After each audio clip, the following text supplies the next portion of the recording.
Hello guys, അങ്ങനെ ഞാനും family ഒത്ത് ചെറുതായിട്ടൊന്ന് കറങ്ങാൻ ഇറങ്ങിയതാണ്. ഞങ്ങൾ നേരെ പോയത് നല്ലൊരു ഹോട്ടലിലാണ്. അടിപൊളി ബിരിയാണിയും അൽഫാമും എല്ലാം ഓർഡർ ചെയ്തു. അങ്ങനെ അതെല്ലാം കഴിച്ച് ഞങ്ങൾ നേരെ പോയത് ആച്ചിമോൾ സ്കൂളിലേക്ക് ഫസ്റ്റ് ടൈം പോവുകയാണ്. അങ്ങനെ അവൾക്ക് കുറച്ച് സാധനങ്ങളൊക്കെ വാങ്ങിക്കാണ്ടായിരുന്നു. അങ്ങനെ അതെല്ലാം വാങ്ങിച്ച് നേരെ പോയത്. എനിക്ക് ഒരുപാട് കാലത്തൊരു ആഗ്രഹമായിരുന്നു മൂക്ക് കുത്തണമെന്നും മേക്കാതെ കുത്തണമെന്നും. ഇനി വെയിറ്റ് ചെയ്തിട്ട് കാര്യമില്ലല്ലോ, പ്രായം കൂടി വരുമല്ലേ. അങ്ങനെ ആ ആഗ്രഹങ്ങളൊക്കെ സാധിച്ചു. അങ്ങനെ അല്ലുമോൾക്കും എൻ്റെ അനിയത്തിയും മേക്കാതൊക്കെ കുത്തി. അങ്ങനെ അതെല്ലാം കഴിഞ്ഞ് വൈകുന്നേരം ആയപ്പോഴേക്കും അവർ പോകേണ്ട സമയമായി.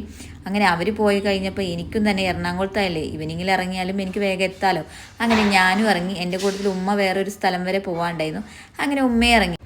വരുന്ന വഴി എന്തായാലും ഞാൻ എൻ്റെ സ്വന്തം വീട്ടിലൊന്ന് ഇറങ്ങി. ഞാൻ ഉണ്ടാക്കുന്ന വീടാണിത്. ഇതിൽ ഒരുപാട് കാലത്തൊരു ആഗ്രഹമാണ് ഇതുപോലൊരു വീട് സ്വന്തമായിട്ടും ഉണ്ടാവണമെന്ന്. അത് എല്ലാവരെയും ആഗ്രഹം പോലെ തന്നെയാണ്. പക്ഷെ എനിക്കും ഉണ്ട് അങ്ങനെ ഒരു ആഗ്രഹം. എന്തായാലും എന്നിത് നിറവേറുന്നൊന്നും എനിക്കറിയില്ല. എന്നാലും അതിൻ്റെ പണി ഏകദേശം മെയിൻ വാർപ്പ് കഴിഞ്ഞിട്ടിരിക്കുകയാണ്. അതെല്ലാം കഴിഞ്ഞ് നേരെ ഞാൻ എറണാകുളത്തേക്ക് ട്രെയിൻ കയറി. അവിടെ വന്നപ്പോൾ എനിക്ക് ഭയങ്കര വിശപ്പ്. അങ്ങനെ രാത്രി ഫുഡൊക്കെ ഓർഡർ ചെയ്തു. അതൊക്കെ കഴിച്ചു. പിറ്റേ ദിവസം രാവിലെ ആയപ്പോൾ ടിൻറ്റുവിനെ വെച്ച് ചെറിയൊരു വീഡിയോ ചെയ്യാനുണ്ടായിരുന്നു. അതെല്ലാം കഴിഞ്ഞപ്പം ഹോസ്പിറ്റലിൽ ഒരു സിനിമ ഷൂട്ടിങ്ങിന് കൊടുത്തിട്ടുണ്ടായിരുന്നു. അങ്ങനെ അവർ വന്ന് അവരെ പരിപാടിയൊക്കെ തുടങ്ങി. ഉച്ചയായപ്പോഴേക്കും ഞങ്ങൾ എന്തായാലും ഫുഡൊക്കെ ഓർഡർ ചെയ്ത് അതൊക്കെ കഴിച്ച് അത് കഴിഞ്ഞപ്പോൾ എനിക്കും ഒരു സീൻ കിട്ടി. അഭിനയിക്കാൻ ഒരു ചെറിയൊരു ചാൻസ് എനിക്കും കിട്ടി. അങ്ങനെ അവർ തന്ന യൂണിഫോമൊക്കെ ഇട്ട് ഞാനും റെഡിയായി.